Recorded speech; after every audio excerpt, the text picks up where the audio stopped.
அனைவருக்கும் வணக்கம்ங்க. நான் வந்து இந்த தொன்னை பிரியாணின்னு சொல்லி பெங்களூர் பிரியாணி அன்றைக்கி ஒரு நாள் போயிருந்தப்போ சாப்பிட்டோம். அதை பண்ணலான்னு சொல்லி ட்ரை பண்ணேன். எனக்கு பார்த்தீங்கன்னா, அந்த மாதிரி தான் வந்துருந்துச்சு. சீரக சம்பா ரைஸ் வச்சு பண்ணேன். ஆனால் கலர் வந்து தான் க்ரீன் கலராக வரல. க்ரீன் கலர் வரணும் கொத்தமல்லி, புதினா நிறையா போட்டு அரைக்கணும். நான் அரிசி கொஞ்சமாக போட்டதுனால கொஞ்சமாக போட்டு அரைச்சேன். அதனால் அந்த கலர் வந்து க்ரீனிஷாக வரல. மற்றபடி டேஸ்ட் எல்லாமே நல்லா தான் இருந்துச்சு. இந்த மாதிரி நான் வந்து தொன்னை பிரியாணி ஃபஸ்ட் டைமாக நான் பண்ணுறேன்னு நினைக்கிறேன். நான் அதிகமாக பண்ணதில்ல. இன்னைக்கு தான் ஃபஸ்ட் டைம் ஜீரக சம்பா ரைஸ் இருந்ததுனால கொஞ்சமாக போட்டு கொஞ்சம் ஒரு சின்ன கிளாஸில் தான் பண்ணி பார்த்தேன். நல்லா வருதான்ட்டு சூப்பராக வந்துருந்துச்சு. அது வந்து கொஞ்சம் நேரம் உதிரி உதிரியாக இருக்காது. இலைய வந்து மடித்து உள்ளே வச்சுட்டு தம் மாதிரி தோசைக்கல்ல வச்சு மேலே வச்சுட்டோம்னா கொஞ்சம் நேரத்தில் நல்லாயிரும். ஆனால் குழையிற மாதிரி தான் இருக்கும். சூடாக இருக்கும்போது ஆறிடுச்சுன்னா பார்த்திங்கன்னா உதிரி உதிரியாக இருக்கும். லெமனை புழிஞ்சு விட்டோம்னா நம்மளுக்கு உதிரி உதிரியாக நல்லா தொன்னை பிரியாணி ரெடி ஆயிடுச்சு. பாருங்கள் சூப்பராக அந்த இலையுடைய ஸ்மெல்லும் சூப்பராக இருக்கும். அந்த பிரியாணியோடைய வாசமும் நல்லா இருந்துச்சு. கொஞ்சமாக சின்ன கிளாஸ் 2 பேருக்கு மட்டும் ஒரு நேரத்துக்கு மட்டும் பண்ணதுனால கொஞ்சமாக ட்ரை பண்ணி பார்த்தேன். பார்க்குறதுக்கு வந்து சின்ன அரிசி நான் ஜீரக சம்பா ரைஸ்னால உங்களுக்கு வந்து சின்னதாக தெரியும். ஒரு இதே பாசுமதினா கொஞ்சம் பெருசு பெருசாக இருக்கும். ஸோ அதனால் பிரியாணி மாதிரி தெரியும். இது வீட்டு அரிசியில் பண்ணுற மாதிரி தான் இருக்கும். ஆனால் டேஸ்ட் வந்து அல்டிமேட்டாக சூப்பராக இருக்கும். அடிபொலி.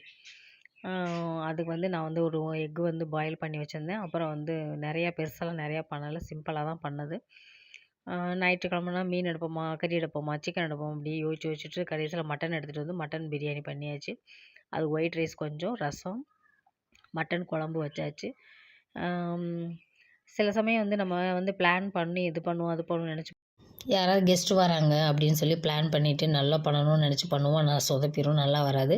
ஆனால் அசால்ட்டாக சரி எப்படியோ இருக்கட்டும் விடு, நம்ம தானே சாப்பிட போகிறோம் அப்படின்னு நினச்சி பண்ணுங்களேன், சூப்பராக வரும்.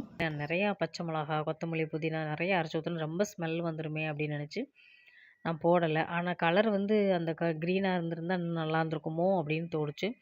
சூடாக சாப்பிடும்போது அவ்வளோ அழகாக இருந்துச்சு. நேற்று வந்து மட்டன் பிரியாணி, சீரக சம்பா ரைஸில் மட்டன் பிரியாணி பண்ணியாச்சு. அது வந்து நாம் சூடாக சாப்பிடும்போது நான் குழம்பு அதிகமாக ஊற்ற மாட்டேன். எனக்கு குழம்பு ஊற்றுறது பிடிக்காது. நான் வந்து தயிர் பச்சடி தான் போட்டு பிசைஞ்சு சாப்பிட்டுக்கிருவேன். எப்போவுமே நான் தயிர் பச்சடி தான் ஊற்றி சாப்பிடுவேன். ஆனால் இது வந்து குழம்பு கொஞ்சம் லைட்டாக ஊற்றி சாப்பிட ஆரம்பித்தேன். சுக்கா மாதிரி வச்சுருந்தா கூட அந்த கிரேவி ஊற்றி சாப்பிடுவேன். அது முட்டையை அப்படியே முட்டையை கொஞ்சம் பிச்சு அப்படியே மட்டன் எடுத்து வச்சு அந்த சோறு மேலே வச்சு அப்படியே சாப்பிட்டோம்னு வச்சுங்களேன். வெங்காயத்தையும் கொஞ்சம் எடுத்து வச்சு அந்த முட்டை, அந்த மட்டன் எல்லாம் சேர்த்து வச்சு சாப்பிடும்போது எல்லாம் ஒவ்வொன்றும் ஒவ்வொரு டேஸ்ட்டு கொடுக்கும். அந்த மாதிரி தான் வெளுத்து கட்டிகிட்டு இருந்தேன். வாரம் ஃபுல்லாக டயட்டுன்னு சொல்லி டயட் ஃபாலோ பண்ணிவிட்டு அந்த ஒரு நாள் ஞாயிற்றுக்கிழமை மட்டும் வெளுத்து கட்டுறது. இன்னொன்று என்னென்னா நான் பட்டை, கிராம்பு, சோம்பு கொஞ்சம் கூட போட்டு பட்டை, கிராம்பு அந்த இது வந்து கொஞ்சம் அதிகமாக போட்டேன். கொஞ்சம் ஸ்பைசஸ் அதிகமாக இருந்துச்சு. அதுதான் வந்து ஒரு மாதிரியா இதாக இருந்துச்சு. இல்லாட்டி நல்லா தான் இருந்திருக்கும். ஒரு வழியாக காலி ஆயிடுச்சு. இருந்தாலும் நம்ம வந்து பட்டை, கிராம்பு போடும்போது பவுட்ரு அரைச்சி போட்டிருந்தா நல்லா இருந்திருக்குமோ அப்படின்னு தோணுச்சு. எங்கள் வீட்டில் ஜீரக சம்பா ரைஸ் எனக்கு மட்டும்தான் பிடிக்கும். மற்ற எல்லாருக்குமே வந்து பாசுமதி ரைஸ் தான் பிடிக்கும். எனக்கு பாசுமதி ரைஸு பிடிக்காது. சாப்பிடுவேன், அதுக்காக சாப்பிட மாட்டேன் இல்லை, சாப்பிடுவேன். இருந்தாலும் விரும்பி சாப்பிட்றது சீரக சம்பா. பாசுமதி மெட்ராஸ்லலாம் பார்த்தீங்கன்னா எங்கே பார்த்தாலும் பாசுமதி ரைஸு. எத்தனை பேருக்கு ரசத்தை வந்து இந்த மாதிரி கையில் அள்ளி சாப்பிடும்போது வராது. அதனால நம்ம வீட்டில் என்ன செய்வோம்னு அப்படி இந்த மாதிரி குனிஞ்சு குடிப்போம். அது வந்து டேஸ்ட்டு சூப்பராக இருக்கும். அந்த குனிஞ்சு சாப்பிட்ற ரசத்தை உறிஞ்சி சாப்பிடும்போது இருக்கிற டேஸ்ட்டு நம்ம கையில் அள்ளி சாப்பிடும்போது இருக்காது. இந்த வீடியோ பிடிச்சிருந்தா லைக் பண்ணுங்கள், சப்ஸ்கிரைப் பண்ணுங்கள். Next video